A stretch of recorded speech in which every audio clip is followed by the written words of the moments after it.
Hello everybody. On this last installment, we're going to talk about meaning.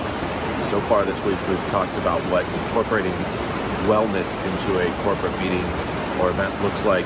We've talked about movement. We've talked about mindfulness. We've talked about meals.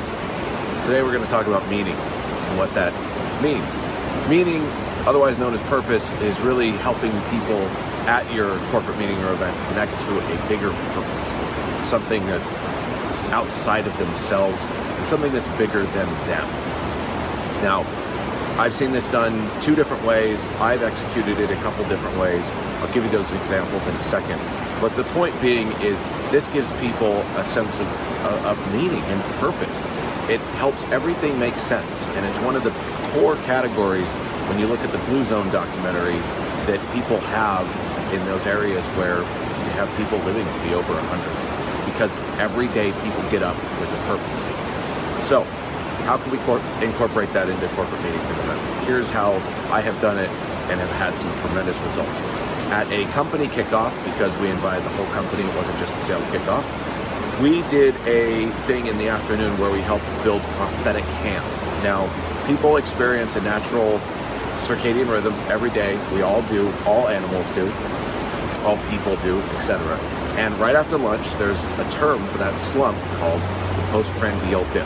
That's the actual name for it. It's scientifically named. You don't just feel sluggish and wanting to take a nap for no reason. So this is a great time to do this because we're good with tasks. So what we did was after lunch, we did a volunteer activity or a team building where people got into teams and built prosthetic hands that were sent to third world countries and people who couldn't afford them. It was approximately 2 hours, and what people got to do was understand why they were doing this, what was going to happen with these hands, where they were going to go, who they were going to benefit, etc., etc. The comments and the feedback on the survey was through the roof. I can't believe the company spent so much of our time to do this. They must really care. The feedback and impact this had was incredible. Now, another option I did on an incentive trip in Hawaii was part of the tour that this group went on was they pulled weeds that were an invasive species. So we gamified it based on how long of a route you had, how many weeds you pulled, the heaviest route, etc., etc. We had a highly competitive group of people, so we gamified it. When they came back, they all felt like they made a mark on the land. And the tour operator said, we've never pulled that many weeds ever on one of these tours.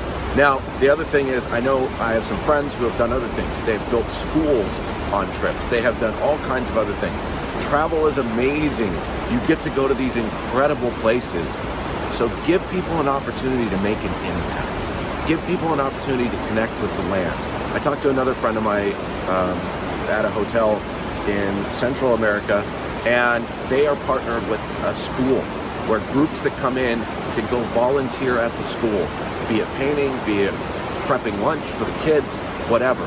But in this big, beautiful world we live in, give people the opportunity to connect to where they're going so that when they go travel, they leave their destination a little better off.